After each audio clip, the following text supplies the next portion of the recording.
Has the opponent for Goldberg's retirement match been revealed, and is the Fiend set to return to WWE? But first, AEW President Tony Khan has confirmed that tonight on Dynamite, he will make an announcement regarding the debut episode of AEW Collision. The premiere of the new Saturday night show will go down on June 17th live from the United Center in Chicago, Illinois, with reports suggesting that it will be the home of the AEW return of CM Punk. Whilst it's still unclear exactly what tonight's announcement will be, most expect it to be related to the Second City Saint in some form or fashion, whether it be a direct mention of his name, the reveal of the second coming special name of the show that was reported several weeks back, which would be a tale in itself, or even a potential announcement of the reported match with Samoa Joe. Fightful Select did recently note that a graphic for the match was in place ahead of the official press release for AEW Collision, although it is yet to emerge. With that said, CM Punk's friend Dax Harwood seems to know what's coming tonight, as he would take to his Instagram story to express his excitement for what's to come, and he wrote,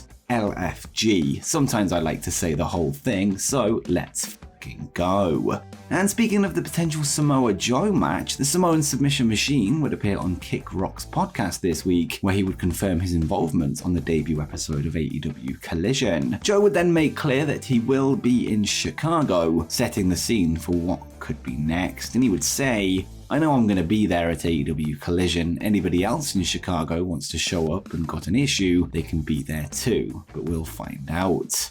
Perhaps Joe could find himself face to face with a certain Chicago native come June 17th.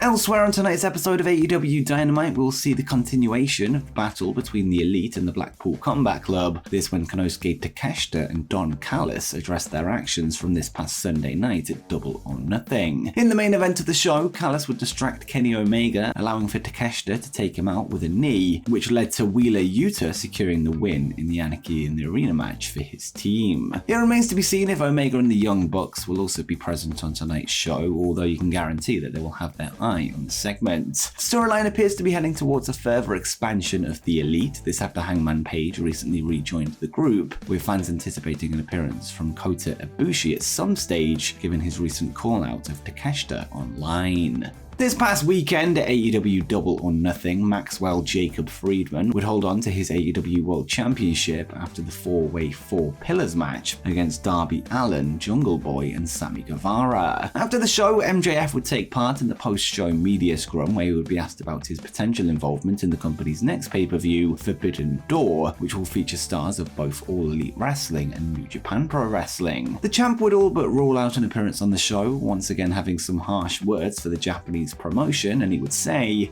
do I have to wrestle at Forbidden Door? F that.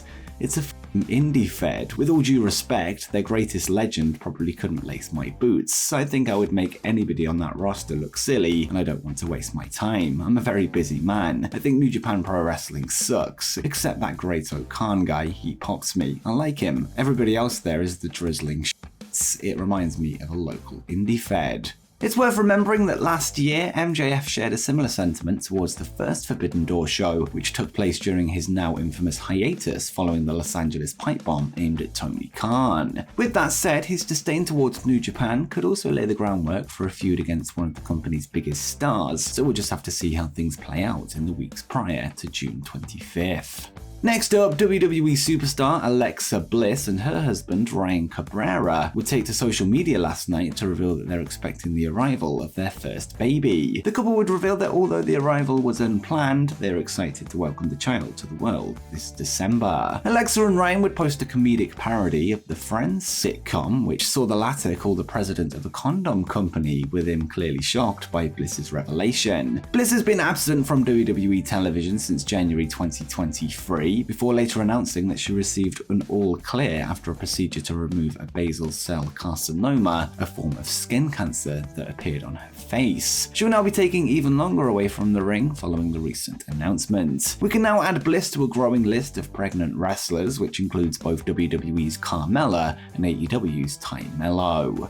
Over the past few weeks, NXT has seen an anonymous attacker wreak havoc through its women's division, with Nikita Lyons, Sol Ruka, Wendy Chu, Dani Palmer, and Roxanne Perez all falling victim to the mysterious wrestler. Well, last night on NXT, the masked individual would finally reveal their identity, this after taking Dani Palmer out in the middle of the ring. The attacker would then be revealed to be Blair Davenport, the former Bea Priestley of AEW. Davenport has been absent from NXT television ever since last September's Worlds Collide event, where she fell short in a three-way match to unify both the NXT and NXT UK Women's Championships, having been added as the challenger to go against the champions Meiko Satomura and Mandy Rose. It appears that she'll be positioned as a centerpiece of the show going forward, this after months of build that led to her return. Wrestling legend Goldberg currently finds himself at the top of the free agents market, with there being much talk of a retirement tour or match in the near future, as the former WCW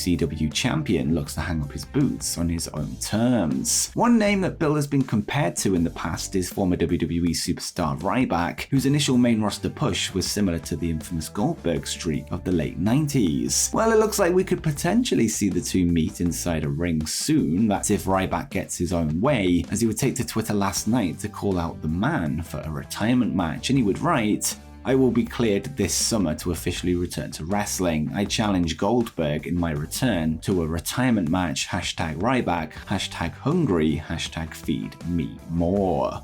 In fairness, Goldberg vs Ryback was a dream match on the lips of fans during the latter's short stint in the main event picture of WWE, although whether that appeal still remains 10 years later remains to be seen. The possibility of a match between them also relies on which path Goldberg takes for his retirement, with it only likely if he chooses the self-promoted tour option, which he has been in talks over, but if he chooses a return to WWE or a debut in AEW, we can rule out the Ryback match.